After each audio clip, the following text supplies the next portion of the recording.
video of the session, because much of what we're going to be doing will sort of build on the material that we had done last time. But nevertheless, the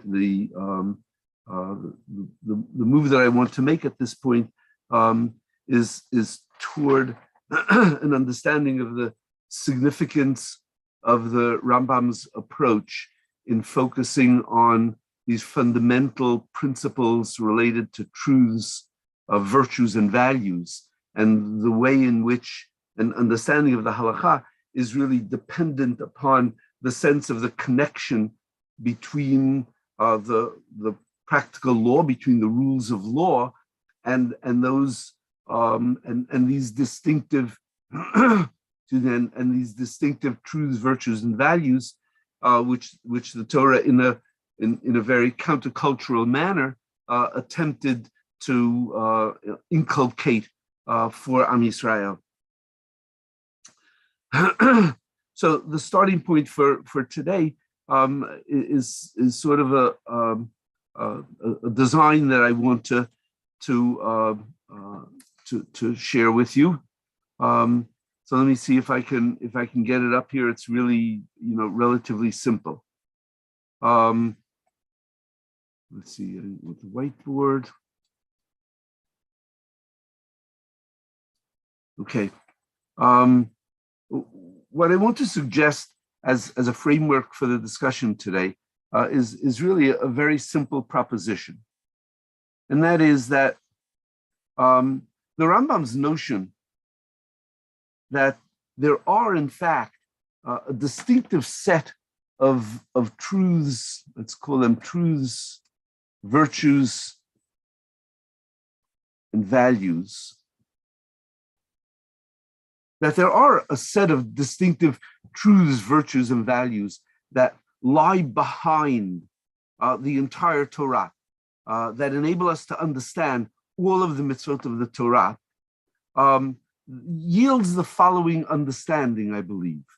And that is that these truths, virtues, and values are essential in order for us to understand how it is that the Torah attempts to govern our lives through halakha. That is, that in order to achieve those truths, virtues, and values, those aspirations, in order to achieve them, both as principles that regulate individual lives and as principles that regulate the life of the society as a whole, that another instrument is necessary, and that other instrument is law. That law establishes that which is required. That law establishes that which is required for every individual. It establishes that which is required as social policy. It establishes a framework of common action, of common human conduct, of common speech patterns. Remember that according to the Rambam, the whole of law, the whole of Torah involves the regulation of actions, of speech, of beliefs, and of emotions, right? Of those four, and that every one of the 613 mitzvot addresses one or more of those dimensions of human life, of the human experience, and that the law is constituted of the elements of truth, virtue, and values embodied in rules, which then regulate these dimensions of human conduct, of human experience. That standing in turn between I'll come back to law shortly, obviously, but standing between the law and these fundamental, let's call these up here aspirations, that standing between them is the realm of ethics or morality. For these purposes, I don't want to even distinguish between those two terms.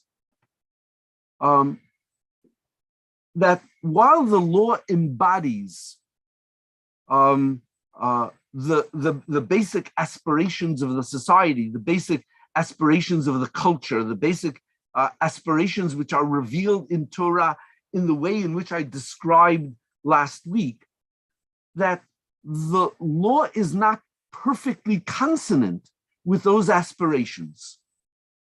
And that, in fact, the line between the law and this second area, which I'm referring to as ethics, is a flexible line.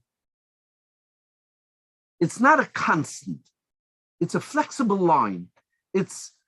Why is it a flexible line?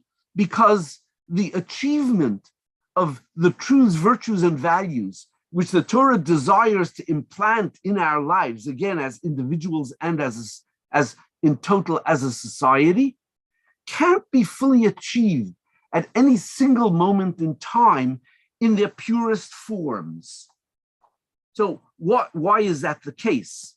Well, because there are dimensions of human life in which we need to know what is desired without necessarily being able at that given point in time to achieve them as rules of law, to require everyone to do them. So I'll focus a little bit later on why in particular there's insistence in I believe in Torah in preserving that realm, but at the same time the law or the sort of the system of Torah embodies not only that which is required, but also the recognition of what the aspirations are, so that as the law itself evolves over time, that it be constantly directed by those ultimate aspirations. So the layers of this area of law are relatively obvious, right? At the most fundamental layer, you have d'oraita law. You have revealed law, whether it's revealed law in the form of the written Torah, Torah shebachtav, or revealed law in the form of Torah sheba'al peh, in regard to that body of legal information which HaKadosh Baruch Hu imparted orally to Moshe and told Moshe to transmit orally and not to write down, and which was then transmitted orally, which is why we refer that to, at least in the narrowest sense of our use of the term Torah sheba'al peh, right? Because the term Torah sheba'al peh obviously is a multivocal term, but its most fundamental layer of meaning is to encompass those elements of law which are revealed by Hashem to Moshe and then just transmitted orally for centuries and centuries thereafter. But the law also embodies what we refer to as the Rabbanan law. And the Rabbanan law builds on the d'oraita to move us ever further in the direction of the achievement of these truths, virtues, and aspirations, of values, which are the fundamental aspirations of the system. And the Rabbanan law, therefore, is always based on d'oraita law, because the d'oraita law is sort of the most fundamental layer of the required law. The Rabbanan law eventually, as well as let's say minhagim, which at least those minhagim which become permanent, which become deeply embedded in the conduct of Jewish society, and therefore become permanent and become authoritative, even though they don't necessarily achieve the same form of authority as the Rabbanan law, right? The Rabbanan law is authoritative because of its legislative authority, because it was determined by the Supreme Court so to speak, by the combination Supreme Court legislature in judicial determinations. So the Rabbanan law is authoritative by virtue of Hashem's command to Am Yisrael to continue to act in accordance with what the Zchenim mandate to them. And Minhag doesn't have quite the same authority that the Rabbanan law has, but nevertheless constitutes binding forms of practice, and therefore it falls into this realm of the required. All of those taken together create, so to speak, a line of the law that operates here, and that moves constantly toward a greater and greater embodiment of the truths, virtues, and values, which is exactly why it is essential for someone studying these rules, right? Studying these, whether they be D'Oraita rules, the Rabbanan rules, or Minhag rules, have also constantly need to be conscious of how it is those rules are linked directly to the truths, virtues, and values that lie at the heart of the system. And that over the course of time, what happens is that by virtue of some new D'Rabbanan law, the line of the law is moved upward toward a further achievement of the goals of the Torah, right? So to give you a simple example, I mean, if you look at the struggle around the issue of capital punishment in the history of Jewish law, so it's clear on one hand that the Torah mandates the use of capital punishment. It even in this sort of corner of the legal system where the Torah creates a universal law, so to speak, right? In the form of the mitzvot b'nei Noach. That the Sheva mitzvot b'nei Noach constitute sort of a corner of this of this system of law, which is designed not only for Am Yisrael, but which is designed for the whole of humanity.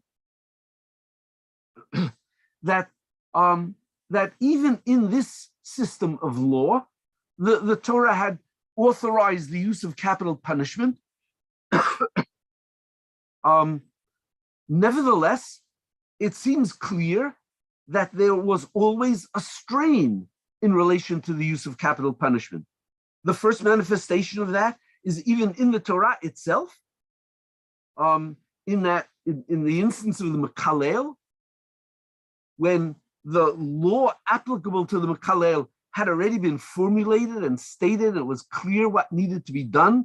And nevertheless, when the situation of the Mekalel arose, Hashem turns to HaKadosh Baruch Hu as if to say, really? We're going to put him to death? And HaKadosh Baruch Hu says, yes, you're going to put him to death.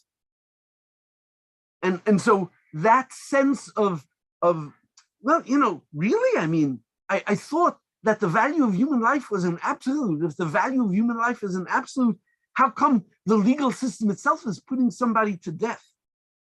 Right? That strain, that struggle existed in the history of Jewish law virtually throughout our history. So it manifests in a powerful way, for example, in the Mishnah in Makot, right, which records this strain in a powerful way, and in which the Mishnah says that, well, a Sanhedrin that puts someone to death once in 7 years is viewed as a violent Sanhedrin. And Rabbi Akiva and Rabbi Tarfon say that if they were members of the Sanhedrin, no one would be put to death ever, right? Because others said, no, it's even once in 70 years. And they said, no, not ever, right? And you recall the response of Rabbi Shimon Gamliel to that. Says Rabbi Shimon Gamliel, really? You're going to abandon capital punishment altogether? You know what the consequence of that will be? You'll be marbe shofchei damim b'Yisrael. Why? Because it was clear that for the society in which they lived, that they believed with wholeness and a sense of clarity, at least Rabbi Shimon Gamliel did, that the use of capital punishment served an essential function as a deterrent to the performance of capital crimes. And that while it was true that the Torah, as I pointed out last time, had limited the use of capital punishment only to situations not including crimes against property, and had established standards for the utilization of capital punishment which reduced the possible incidence of capital punishment, such as the requirement of 2 witnesses, the requirement of forewarning, the processes of drisha and chakira, that all of those were safeguards designed to reduce the circumstances in which capital punishment was to be utilized, that nevertheless, this strain continued to exist, which is what, and that understanding has continued into modern times, right? I mean, or let's say into medieval times, right? You're all aware that in medieval times, most Jewish societies did not use capital punishment at all, even when they had some form of authority. They did not use capital punishment. But there was an exception. Spain, during the early 1300s, Jewish community used capital punishment. And when Rabbeinu Asher records this in one of his tshuvot, when Rabbeinu Asher came from, was sort of driven out by the Crusades, was driven out of Germany and fled to Spain and arrived in Cordova and was appointed as the head of the academy, which had been led previously by the Rashba and the Ramban, right? And despite the fact that he was an Ashkenazi and that his whole Masoret was the Masoret of the Balei Tosfot and of Ashkenaz, that he was appointed as the head of the academy in Sfarad, the leading academy in Sfarad. One of the questions that came to him was a situation in which the community in Sfarad, the leadership of the community in Sfarad, had condemned somebody to death, and they went to the Rosh for authorization. He was the head of the in effect the head of the Sanhedrin in his academy, and the Rosh was stunned. And he describes. He says, we never heard of such a thing.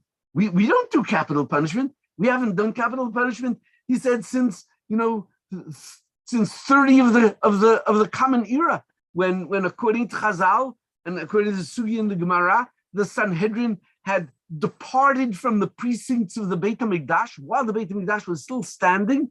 Sorry, in 40 of the common era, when the Beit HaMikdash was still 40 years before the destruction, when the Beit HaMikdash was still standing, the Sanhedrin moved out of the precincts of the Sanhedrin so that it would no longer be possible to implement capital punishment. And now, says the Rosh, you're telling me that you want to use capital punishment? And to which the Chachamim of Sfarad responded to him as follows. They said, yeah, we know that in most of our history, we have not been using capital punishment anymore. But, the Spanish government uses capital punishment as the penalty for most crimes, even crimes against property. Even minor crimes are punished by death.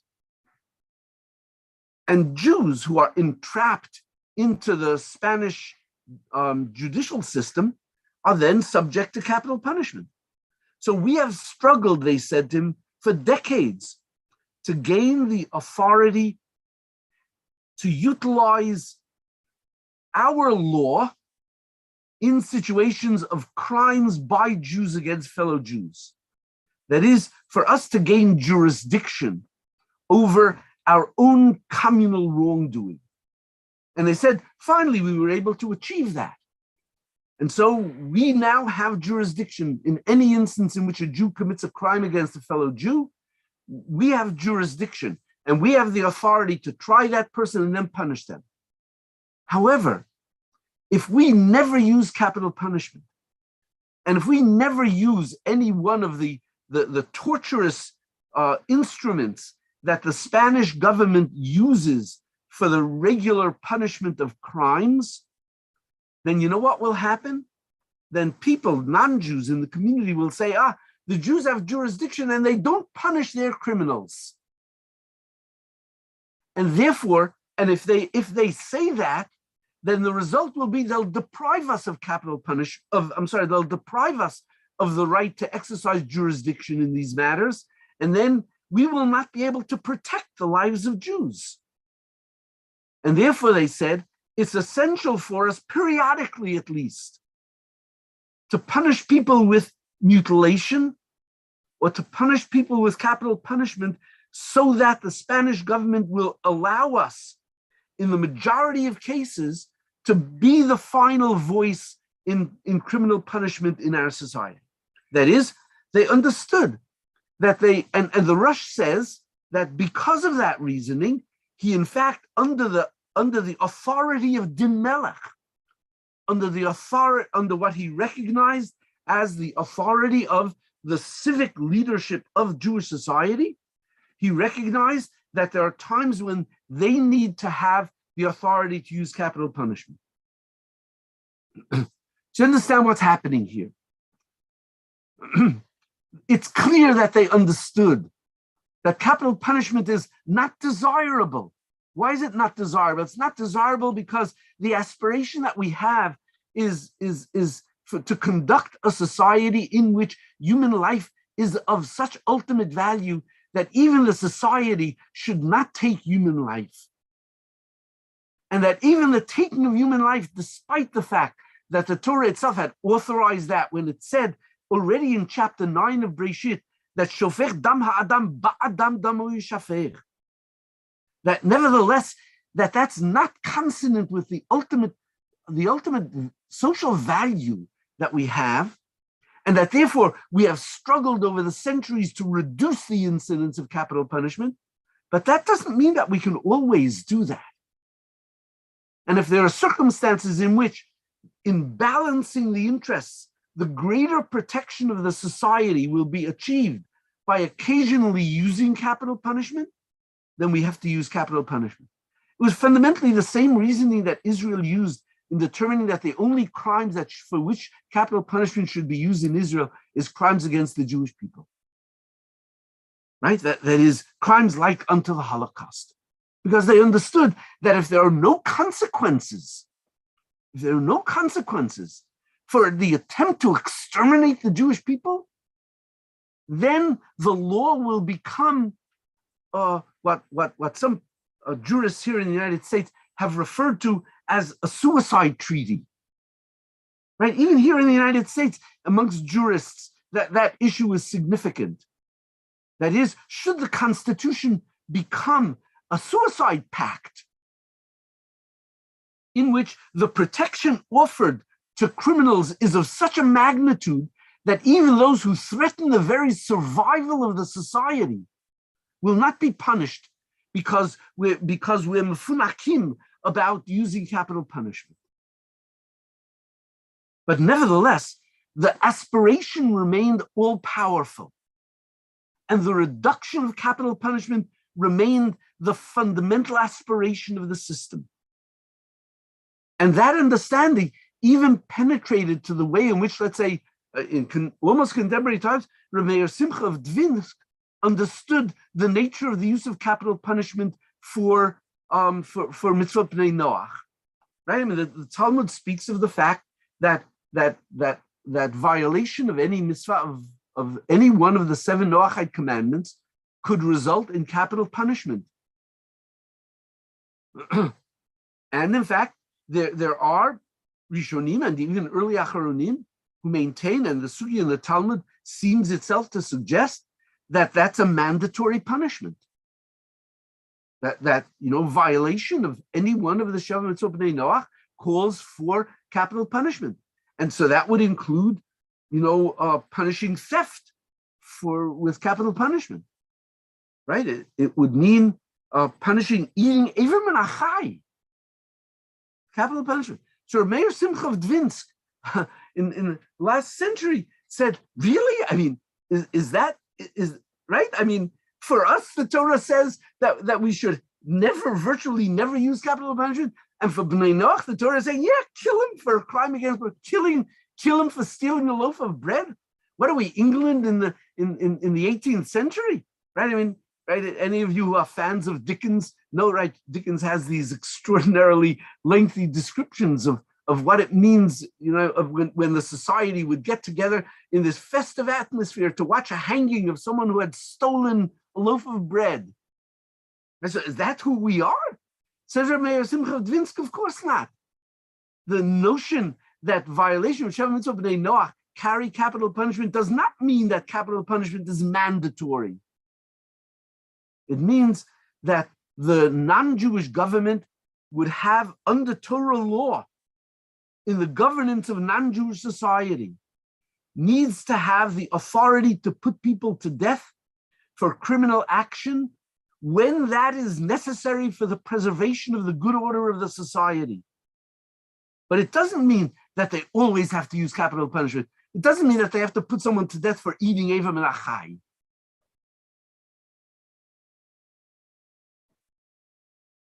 The same thing is true in many other areas. That is, the aspirations are just that. They're aspirations, they're ultimate values. And ultimate values can't be translated perfectly into rules. So we spoke last time, for example, about the elimination of vicarious punishment, right? And the Torah is very insistent that ish b'cheto yumat, right? We saw that last time. The Torah is very insistent that it was totally countercultural in its insistence that we not put people to death for the crimes of others. And nevertheless, the Torah itself saw two very limited instances in which either a threat to the stability of family or a threat to the whole of the spiritual character of Am Yisrael could justify using vicarious punishment. And despite that, right, and therefore the institutions of mamzerut and the provision in the Torah that in the situation of Ir Nidachat, that you would put to death every member of the Ir Nidachat, despite the debate. So it's true, the Chachamim said that, well, Ir Nidachat lo haya v'lo nivra, nothing ever happened like Ir Nidachat. We never wiped out an entire city. And another one of the Tanaim said, that's not true, right? I saw one, and v'yashavti al tila, and I sat on the tel, that was the remainder of that city. But it was of such rare experience that and the same thing for mamzerut is clear that throughout the history of Jewish law, the standards for proving mamzerut were so high, and the leniency in determining that someone was not a mamzer was so great that it became extraordinarily difficult ever to prove that somebody was a mamzer, contrary to the approach of some of the Batei Din in Israel nowadays.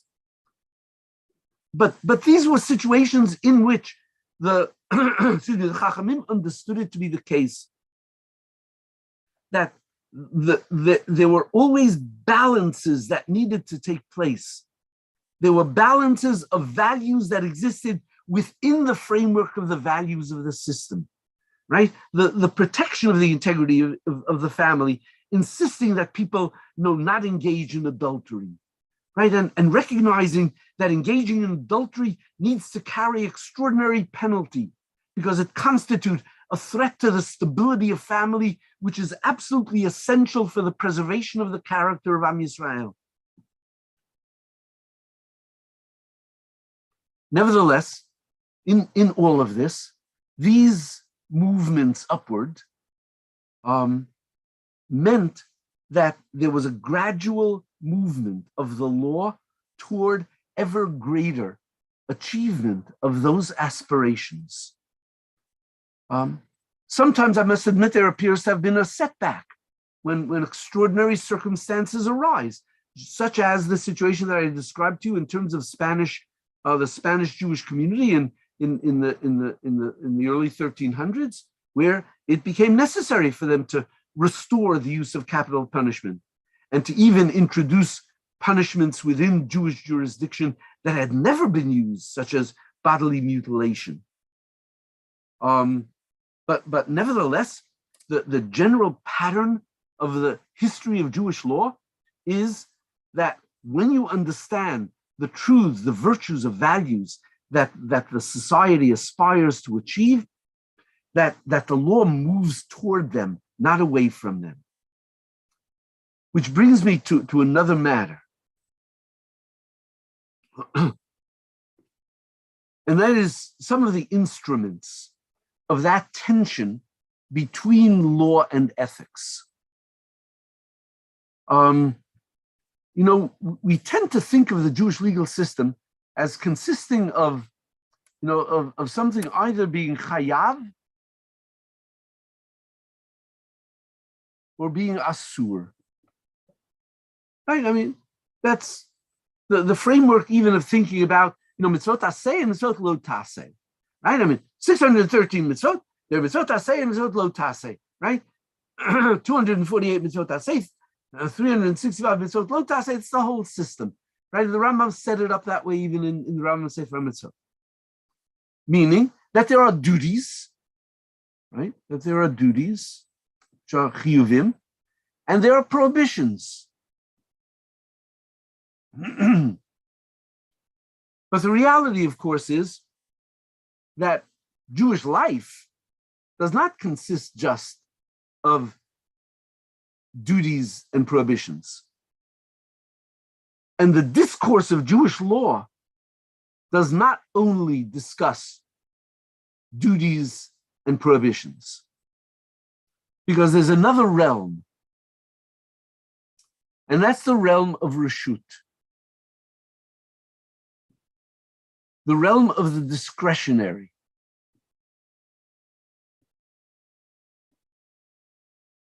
What's pshat, the realm of the discretionary? It's what Chazal identify as a patur umutar. Right? What does patur mean? Patur means there's no duty, right? Patur means no duty. So it's related to this, no duty. Mutar means no prohibition. So it's related to this side, correct? So when the halacha says that a particular action is patur mutar, what it's saying is that it is discretionary. It is discretionary. But the realm of the discretionary is not irrelevant to the legal system, because the realm of the discretionary is precisely the realm of the tension between law and ethics, and the question of where in this realm of the desired the line should be drawn between the discretionary, right? This discretionary, that's in here, where the line should be drawn between the discretionary and that which is required. And that's why the Talmud is filled with expressions that reflect not law, but that reflect the attitude. Reflect the attitude of Chachamim toward particular conduct. And whether that attitude is sort of proximate, banging at the doors of Chiyuv, or whether the attitude is sort of banging at the doors of Isur, but there's a line here, the line of the law, and the Chachamim will sometimes sort of bulge out, expand a chiyuv or expand an isur, because they believe that that expansion is then possible in the achievement of a greater proximity to a value that exists here. So let me give you an example of that. The Gemara in Bava Metzia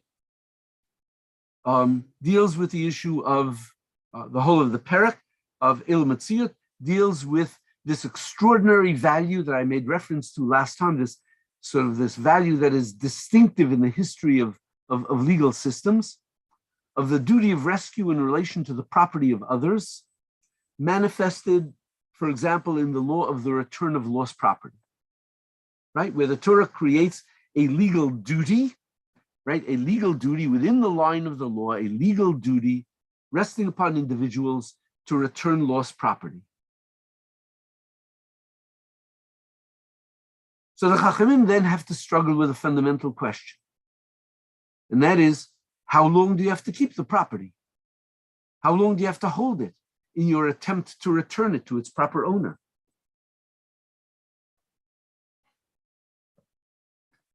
Why is that a question?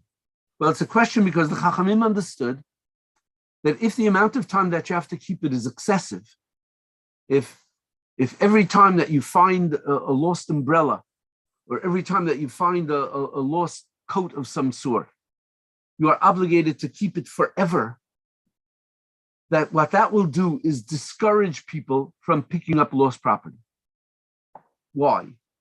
Because, you don't want to have an entire closet in your house just filled with stuff that you picked up and you tried to return to people and you made announcements about it and nobody ever came to claim it. And now it's in your storage, right? Or if the community provides a storage unit for it, then it's going to be a geniza. It'll be a geniza of lost umbrellas. It'll be a geniza of lost items. And that in and of itself will actually end up being contrary to another principle that you want to achieve. And that is the principle of Bal Tashchis. You don't want stuff to be wasted. In fact, the halacha, for that very reason, allows the person who finds the lost property in the duration of their holding it, that they can put it to limited use. They have to be careful about it. They have to make sure not to break it. They have responsibilities of a shomer. But, it shouldn't just sit around and not be used, because that's wasteful. But then if you have to keep it forever, then eventually it's going to just be sitting there, accumulating. So said the Chachamim, it must be the case that there's a limit here. And they said, okay, you know what that limit is? 1 year. You have to keep the stuff for 1 year. If by the end of 1 year, you've made all of your proper announcements, right? And the Moadim came, and you announced it on the Moadim, and you, right, or you even put it out on the rock, right, which Chazal maintained was set up near the Mikdash as a place where people could place lost properties that they knew would like a lost and found, but that they still had responsibility for.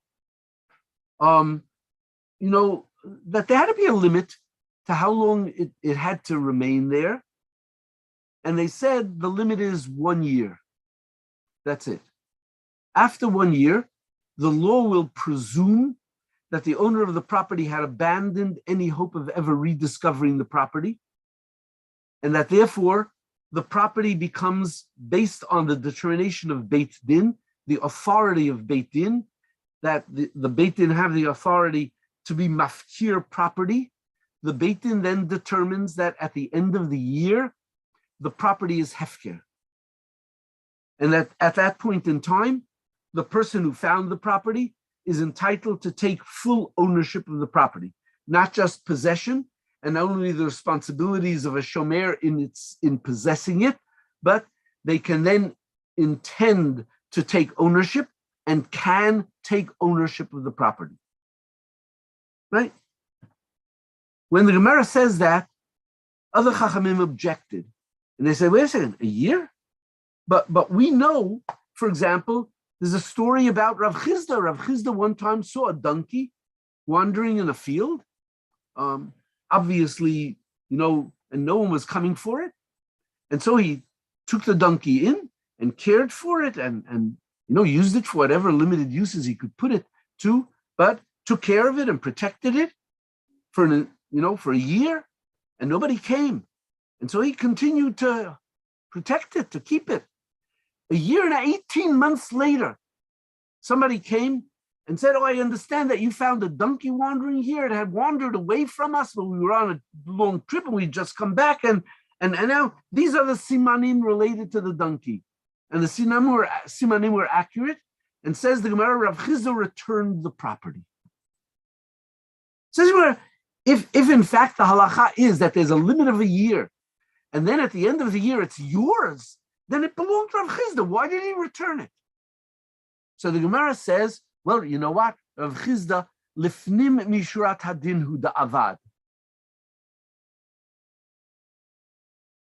Lifnim mishurat hadin hu da'avad. He acted beyond the line of the law. That's the core meaning of Lifnim Mishurat Hadin. He acted beyond the line of the law. The line of the law was the chiyuv existed only for 1 year. But he chose to act Lifnim Mishurat Hadin. That is, he acted in this realm of the desire. He evaluated the situation. He determined that he could afford to return this donkey, or that the sacrifice was not worth the loss to the other people. But it was his discretionary judgment, said the Chachamim. It was not that he was required as a matter of law to return it. It was a discretionary ethical action on his part, which he undertook in manifestation of his understanding of the value that when you have someone else's property and you have the opportunity to return it, and you have the capacity without significant loss to yourself to do so, that you should do so. You ought to act that way. It's a good thing to do. That is, that Lifnim Mishurat Hadin served as sort of an encouragement to people. An encouragement to people to act in a manner which went beyond the law, but not stam went beyond the law, not just stam a chumrah for the sake of a chumrah. It was the adoption of an extension of a chiyuv of the Torah in order to achieve a particular value that the Torah was teaching us. The Chachamim never modified that line of the law. They left the line of the law intact. Actually, in a number of instances of the Mishurat Hadin, they did move the line of the law, not in that one. That is, when the Chachamim saw that there was a kind of conduct that they could now incorporate into the standard rules to achieve a higher mandated standard of action, they would incorporate it. Now, this use of the term of Mishurat Hadin is not unique. The Talmud is filled with these terms, and every time such a term appears, we know that we're dealing with a situation in which the Chachamim are attempting to encourage us to act in accordance with some value that goes beyond the line of the law. So, for example, when the Chachamim will say to us that a particular act is midat chasidut. Again, midat chasidut doesn't just mean what's a chumrah. Midat chasidut means that there's a manifestation of chesed here. That you ought to, but it's your decision. It's discretionary. When they say that it's midat chasidut, that means it falls into this realm of the discretionary. You have to decide whether to do it or not. But you have to know that you're up against a situation in which there's an underlying chesed that you now have an opportunity to achieve. Or when the Chachamim say that Ruach Chachamim, if you act in a particular way, Ruach Chachamim nocha heimen. The spirit of the Chachamim is pleased with that. What does that mean? That the spirit of the Chachamim is pleased with that. Where's the Ruach Chachamim? The Ruach Chachamim is precisely all of these aspirations. The Ruach Chachamim is the spiritual understanding of the Chachamim as to what we aspire to be, who we aspire to be in our deepest, most aspirational moments, who we want to be as individuals and who we want to be as a society. And if they say Ruach Chachamim nocha himenu, then they're telling us that we're up against a situation in which the law is not requiring you to do this at this point in time. But we are telling you that this is something you need to consider doing, because there's some spiritual achievement that is possible in this particular action that you ought to aspire to. Or if they say, if you do this act, it's ilu kiyem kol Torah kula. In fact, this particular usage, the term ki'ilu, is always, not always, but very often an indication on the part of the Chachamim, either that a particular action really is legally required, but that it's weak, it has a weak foundation, and therefore it needs some bolstering. And so they say, well, no, this is really important. don't think that this is insignificant. This is really important. But even more commonly, they're saying, this is something that is within the realm of discretion. You have to make the decision about this. But we're urging you to make that decision because we think that this is, it's like all of the other chiyuvim of the Torah. This is really, but it's aspirational and you're not required to do it.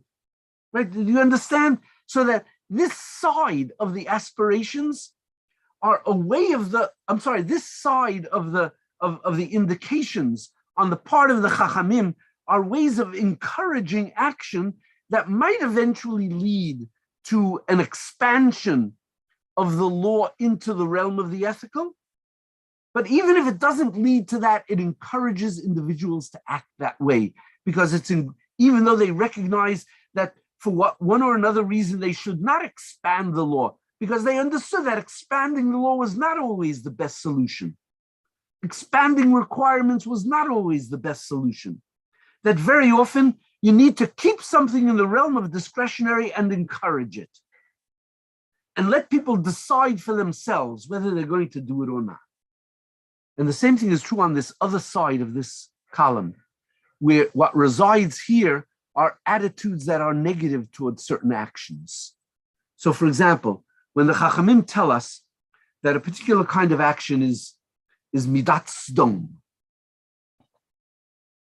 right? If they tell us, yeah, I mean, what are they telling us? They're saying, you know what? It's not asur. The line of the law does not encompass it. It is not asur. But you know what we think about that? We think that that's corrupt conduct. That's what we think. It's your decision. This is discretionary. This is the realm of the ethical. You have to make the decision. But you have to make that decision recognizing what your aspirations are as a human being. You want to be like Sdom, right? Or let's say, the attitude of Chazal toward people breaching their word in situations where there was no legal force to the contract, right? So we're all familiar with the passage in Chazal when they say, someone who does that, someone who breaches their word in the absence of a legal contract, where they can do so with legal impunity, we have something special to say to them. And that is that Misha Paral Dora Mabul and Misha Paral, right? He who, right, who paid off, right? You think you're going to save some money now by breaching your word, right? You remember who paid off the Dora Mabul for all of their profits, right? All of their corrupt profits. You remember who paid off the Dora, right? Every generation of evildoers. That don't think you're going to make a little bit of profit and that you're going to get away with that. Kadosh Baruch Hu knows. What are they saying? But the Chachamim are saying, listen, we're not ready to change the law on this matter. You did not make a contractual commitment. We're not going to hold you to it. But we think that you need to evaluate whether your neshama can tolerate this breach of your word. Right? So these are the ones on this other side. I mean, sometimes Chachamim will say, or the converse of before, Ein ruach Chachamim nochei men. Or they'll say, well, this is Ke'ilu avar avodah zarah. Now, sometimes they use it, and it's difficult to understand why they're saying that, right? Why they'll say, let's say, Hadar b'chutz la'aretz Ke'ilu ein lo Eloha. Right? Kol Hadar b'chutz la'aretz Ke'ilu ein lo Eloha. Right? So, do you think they mean that literally? Of course, they don't mean that literally. It's one of these Ke'ilu situations in which the Chachamim understood they need to encourage people to live in Eretz Yisrael.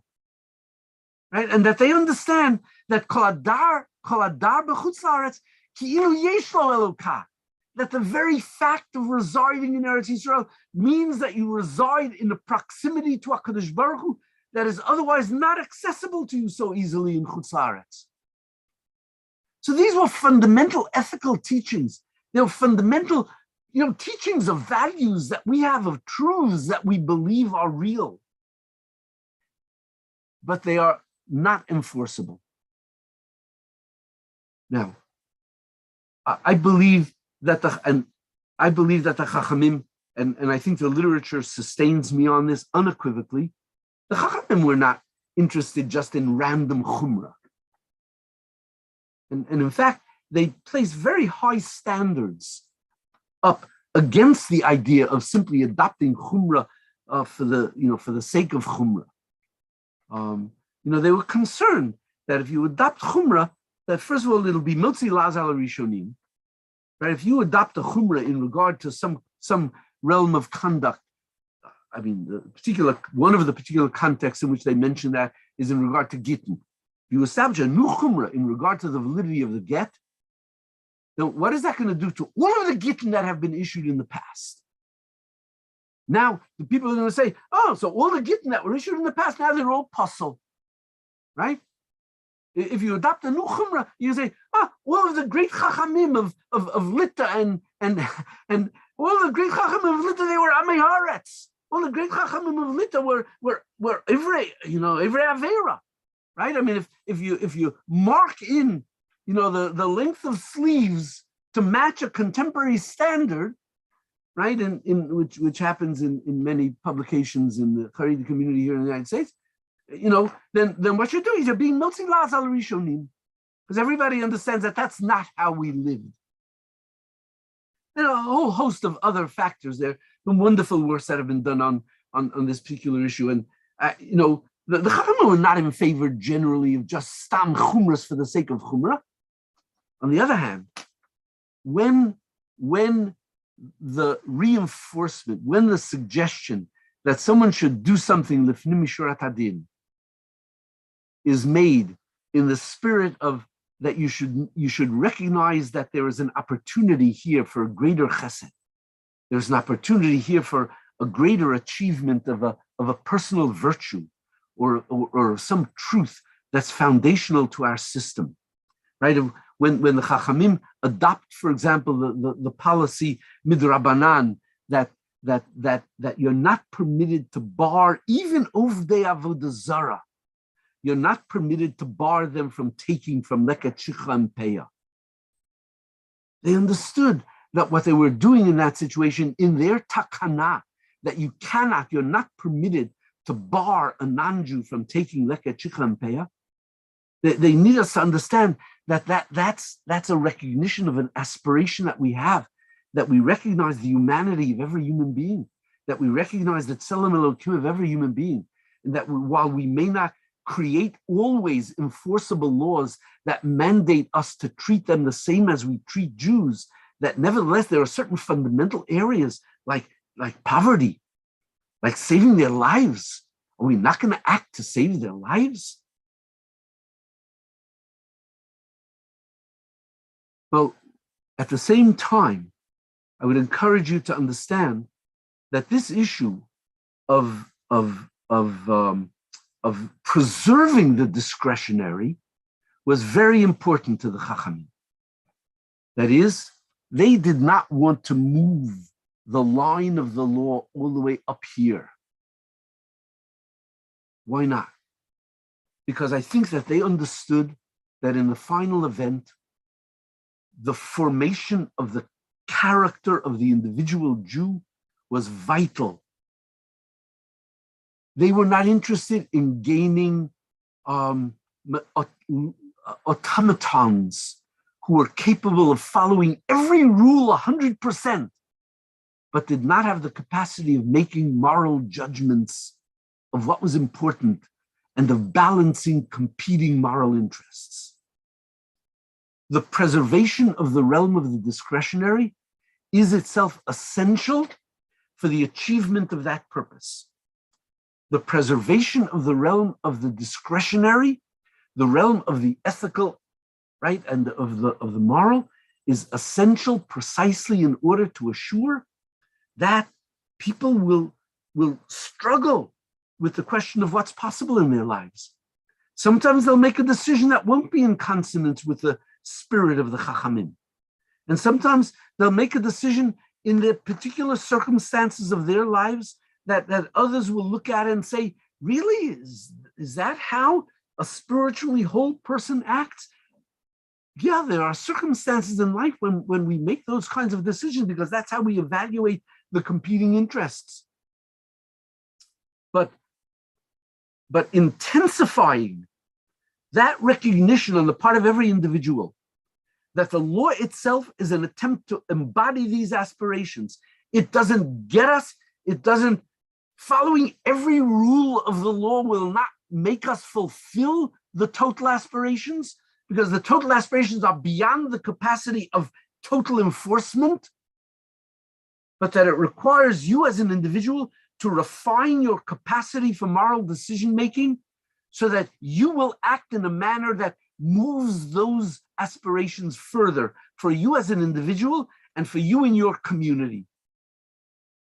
But that's dependent entirely on people knowing what these aspirations are, on people knowing, having isolated out, what are these fundamental truths? What are these fundamental virtues? What are these fundamental social values that Torah is teaching us through its law, and for which law is the critical means of gaining a base of common social conduct in which these principles are manifest, and through which individuals can then learn to utilize those values in further conduct where the law doesn't necessarily have to go, but where they as individuals in their discretionary judgment may need to go. Now, so anybody have any questions on this? Because there's one sort of concluding piece that I want to put into place in relation to this. So if you have specific questions, I'll be glad to respond now. If not, I'll move on to that. Yeah, you have a question? No? Let's move on to something. You know, yeah, question? Thank you so much. I was just curious about this transition from that I think that you're describing, or at least I'm observing, from Chumrah for the sake of ethical advancement to Chumrah for the sake of Chumrah. Could you speak more about that?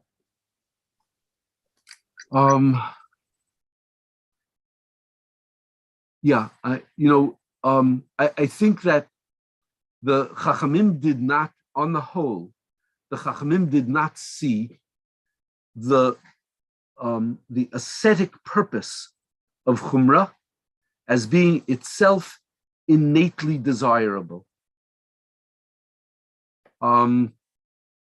because they recognized that acting beyond the line of the law in a situation in which the only impact of that was on my ascetic intensity, was not setting a standard that the society as a whole could abide by.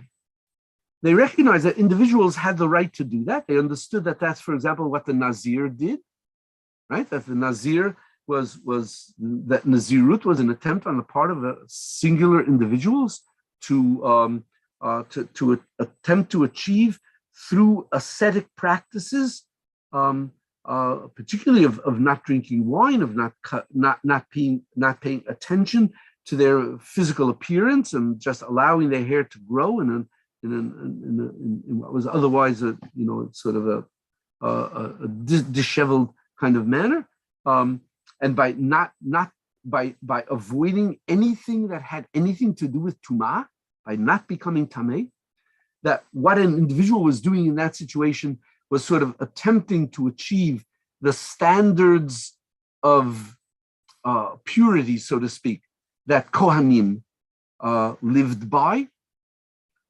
The Chachamim understood that while individuals might choose to do that, that was not a norm to which they saw that the entire society ought to subscribe. And therefore, they created these, so to speak, barriers to the adoption of Chumrot that were just motivated by that kind of sort of ascetic, famous case, don't remember offhand where it appears. The Gemara describes the situation in which one of the takanot of Yehoshua was that during the rainy season, it was permissible for people to walk onto the private land of other persons next to the roads, which would normally be forbidden because it would be a form of trespass on someone else's property. But there was a takana of Yehoshua that made that permissible. Why? Because the roads would get very muddy, and it was difficult for people to walk through the mud. And so it was a form, it was a takana of Yehoshua and the Zkenim in his time, that everybody who owned land next to the road needed to make provision to allow people to walk onto their land so they shouldn't have to walk through the mud, that was a kind of social responsibility that every landowner had. So the Gemara describes a situation in which two Tanaim, I don't remember whether it was two Tanaim or I think it was two Tanaim, were walking, and they were walking up on the sides of the road, meaning they were walking on private property. And one of their students was like marching through the mud.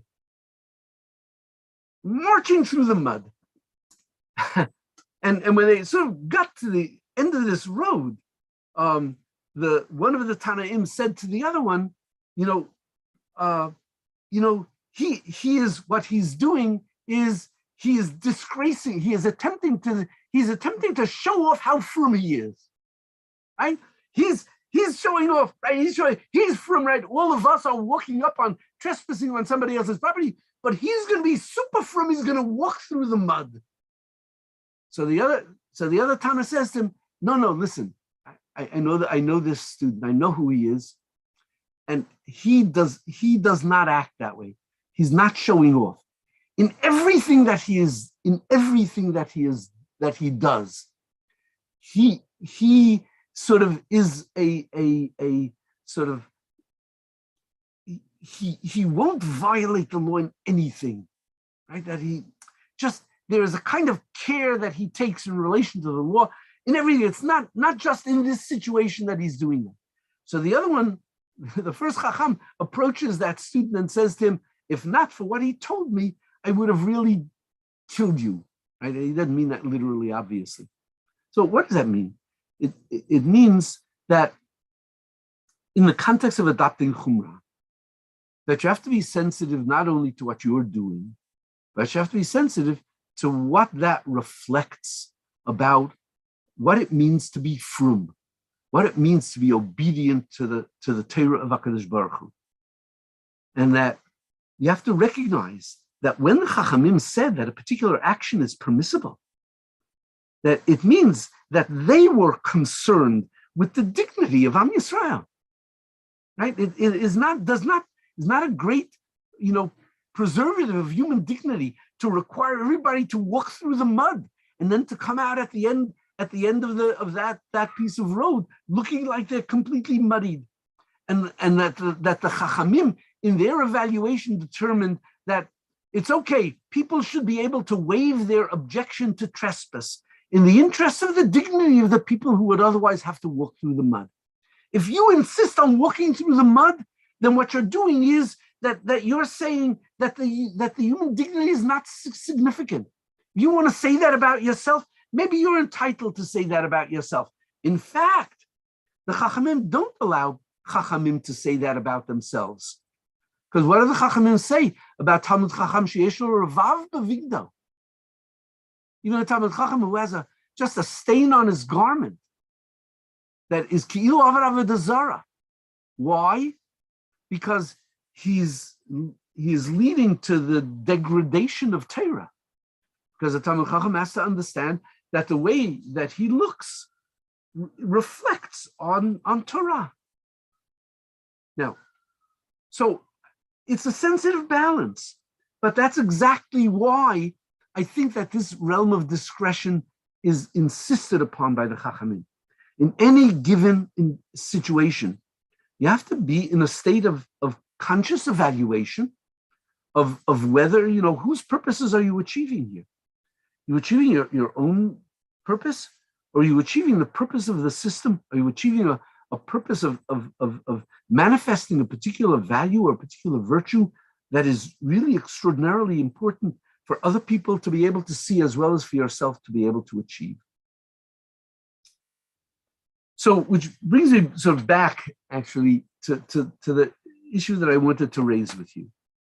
No, we're now, do you mind if I ask you all a question? Just a question I'd like a quick response to. Could you each tell me what your favorite Parsha is? What's your favorite Parsha in the Torah? What's your favorite Parsha in the Torah? Beshalach. What? Beshalach. Beshalach. Okay, somebody else? Lech Lecha. Lech Lecha. Someone else? Vayechi. Vayechi. Anybody else? Kitisa. Kitisa. Okay. So I noticed something. Whenever I ask that question, there are certain parashiot that I never get answered, unless it happens to be somebody's bar or bat mitzvah sedra. But even then, usually they don't say it's their favorite parsha, and that is Parshat Truma and Tetzaveh and Vayakel and Pekudei and Vayikra Tzav and Shmini. You got a B? Okay. There's a fundamental question that I want to ask you about your understanding of Torah Shebechtav. We insist, and from the earliest time, Chazal insisted on a notion of omnisignificance, right? That is, that every single word of the Torah has significance. Every single letter of the Torah has significance. And Parshanim have been sort of working the fields of Torah Shebechtav for at least 3,000 years, and figuring out the additional significance of every letter, right? And Rabbi Akiva worked even on the tagin at the top of the letters. Everything is significant, right? And therefore, we understand that the Torah is very concise as it can possibly be. And that whenever there is any apparent a replication of material, that that there's a reason for it, right? That it leads to a drash, to some kind of a legal a new law, right? But there's one area that's not true in, and that is the laws regulating the lives of the Kohanim. Truma, Tetzaveh, the building of the Mishkan, every detail. Really, did we really need every one of us every year to sit through again the number of boards, the number of nuts, and the number of the particular length and dimensions of every piece of the Mishkan?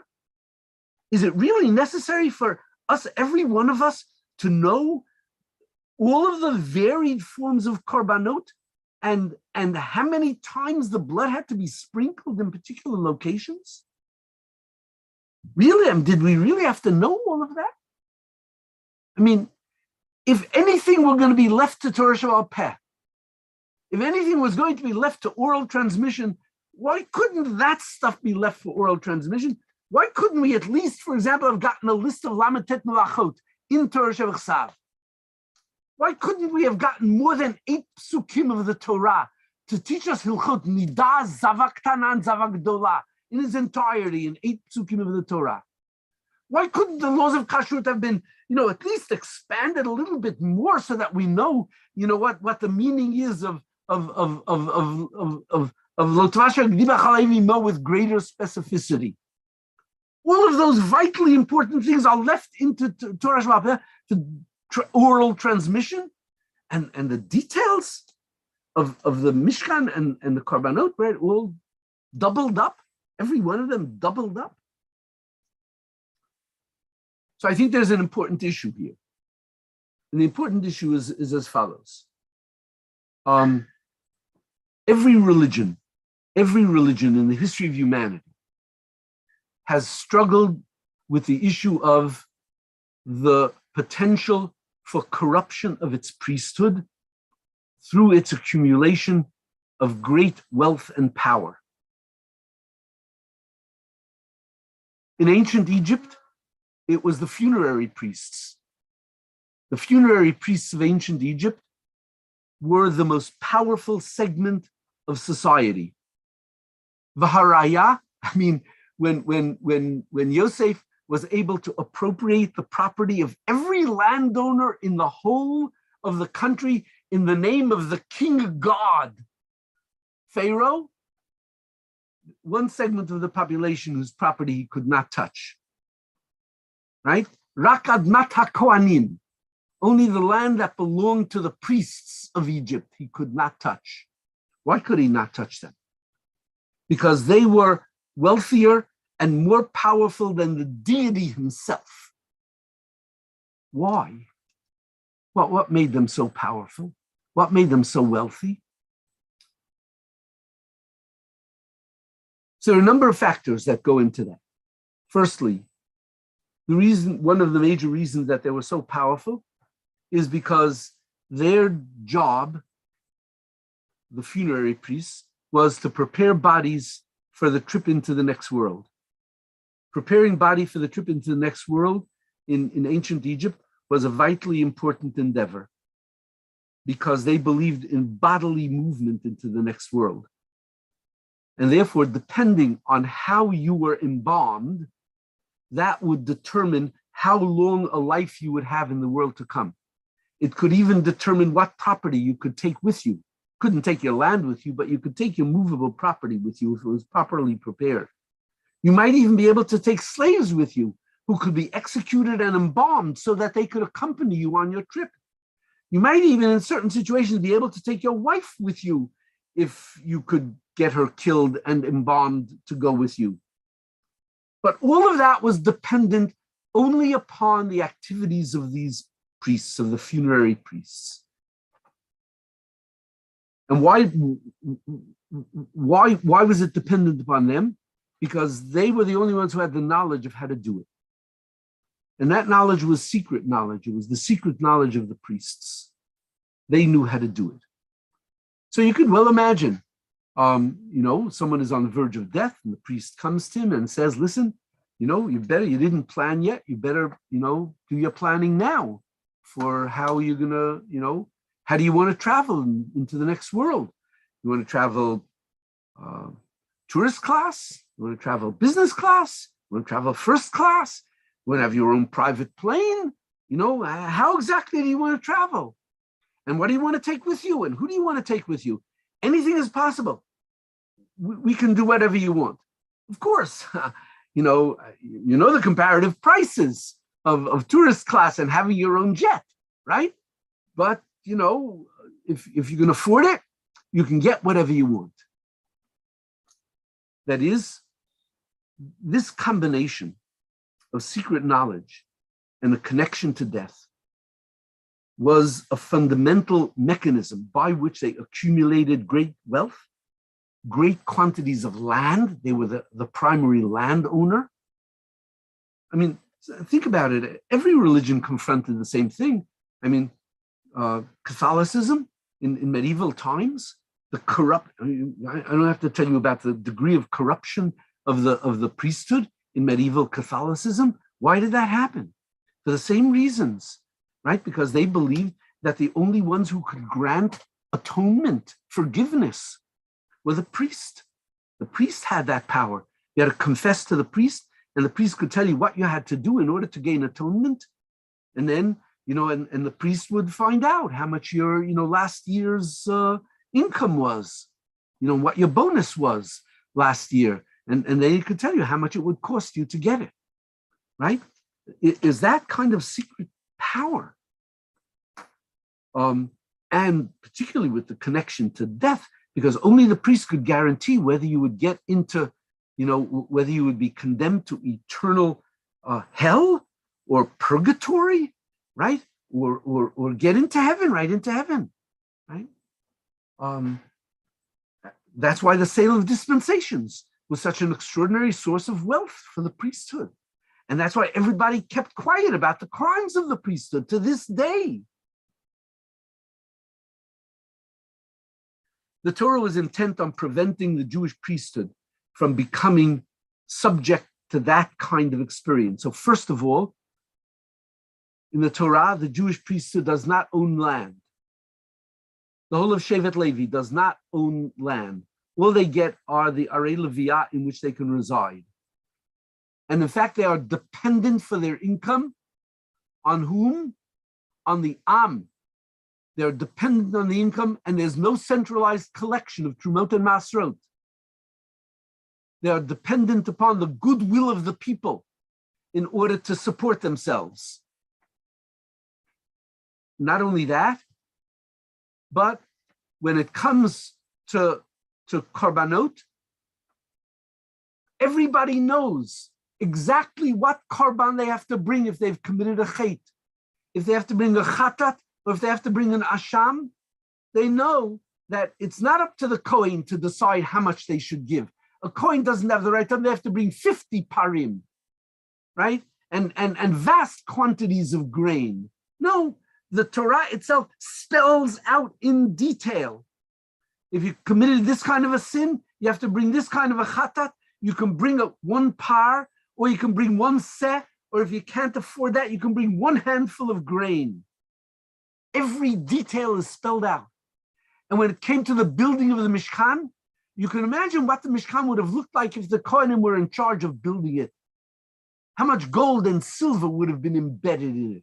How many diamonds? Not just 12 gems embedded in the breastplate of judgment, right? Not only a gold thin layer on top of wood, right? I mean, take a look at the building. And we live in Manhattan, not far from one of the major cathedrals, one of the major Episcopal cathedrals. The cathedral is under constant construction now for 125 years. Every 25 years, they bring in new stone carvers, right? New layers of silver and gold. Then 25 years later, they realize, oh my goodness, there are so many poor people around here. There are homeless people around here. And we're spending all the money on this building. Let's feed the poor. Say, feed the poor for 20 years. And then they say, oh, but the building is so shabby, right? I mean, it's really, it's not worth it. We have to rebuild the building, right? And so they have to spend $60 million to rebuild the building. None of that. The Torah was insistent that there be no secret knowledge. Kohanim have no secret knowledge, whatever could possibly be, secret knowledge, which is embedded in the, wherever there was any secret knowledge that could yield power to the priesthood, the Torah eliminates it precisely by creating the opportunity for everybody to know everything. In addition to which, the Torah eliminates completely any form of contact between the priesthood and death. That's why Kohanim are not permitted to become Tameh. And if Kohanim become Tameh, when they are permitted to become Tameh, when an immediate relative dies, 7 days they cannot function as a Kohen, because it has to be clear to them and to everybody else that the role of Kohuna is not to show people how to die and how to get into the next world. The role of spiritual leadership is to teach people how to live, not how to die. So what the Torah is doing here is again providing us with a set of understanding of fundamental truths that are essential for us in the conduct of the governance of the Am. Now there's been a lot of writing about these particular issues in recent years that you should be familiar with in terms of the comparison. What's his name? Joshua Berman, not related to me, but Joshua Berman at Bar-Ilan University, and in his book Created Equal, numbers of other people have been writing about these issues, not precisely in this way, but to this effect. That the Torah is attempting to create a very radically different notion of governance and of Jewish leadership. Okay, that's basically the end of what I have to say about this matter. Right? I think that this model of understanding what it is that Torah is attempting to achieve, that using this Rambam's model of really always striving to achieve an understanding of the underlying truth, virtue, and value of the system, and understanding all of the rules in the light of those truths, values, and virtues, and understanding the limits of the law as well as the grandeur of the law, in attempting to achieve within our personal lives and within the life of our society, that this is how we can both sort of achieve the kind of personal moral character and national moral character that the Torah aspires to for all of us. Okay, so if there are any sort of further questions about this, I'll be glad to respond. But otherwise,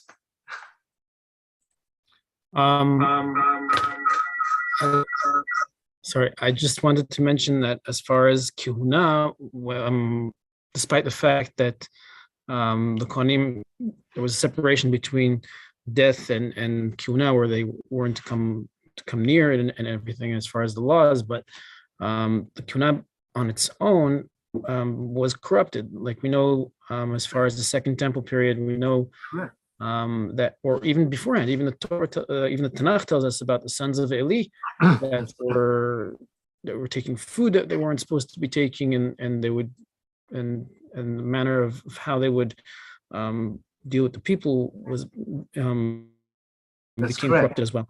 So sometimes it's not only the laws themselves, but also their advantages that brought the corruption.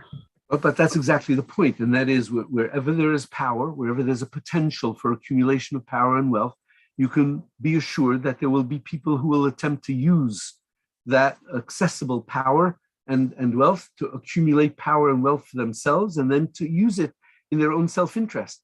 But it's like when HaKadosh Baruch Hu, the midrash about HaKadosh Baruch Hu giving the Torah to Moshe, right? He invites Moshe to come up to the top of the Har, and the midrash says that the Malachei Hasharet said, what's he doing coming up here?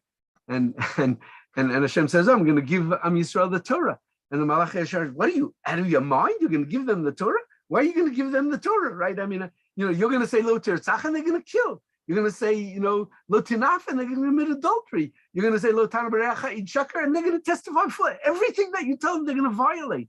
So HaKadosh Baruch Hu says, yes, that's exactly why they need the Torah, right? Because those drives are there in them. They're human beings, right? You don't need the Torah because you don't have those kinds of drives. The reality is that that's exactly the point. The Torah is this guidebook for human reality. And human reality is that people will constantly be seeking out ways of accumulating wealth and power and misusing it. And sometimes they'll succeed, right? And sometimes they'll succeed and they'll corrupt the system. But if we adhere to this, if we understand that that's a corruption, then it will give us the capacity to eliminate the corruption and to restore what is proper, right? There's no way that we will ever eliminate theft in society. The temptation of gratification, there's no way that we'll ever eliminate, adultery. There's no way we'll eliminate all of the crimes that the Torah addresses. But if we understand that that temptation is there, and if we teach society well enough, then we can reduce it significantly. We can keep it reduced significantly so that people know what their real values are. That's how Torah works. So the fact that in fact we even experienced a period of time when the Kehuna was corrupted, and that the people in fact rebelled against the sons of Shmuel because they felt that they didn't want that leadership, right? That's exactly the point, right? Okay. Okay, so it was a pleasure. I'm sorry that we had not gotten to that second topic that we were going to do, but Mir Hashem, someday in the future, perhaps I'll have the opportunity to meet you again. All of you should have enormous hatzlacha, and just Chag Kasher v'Sameach, everybody.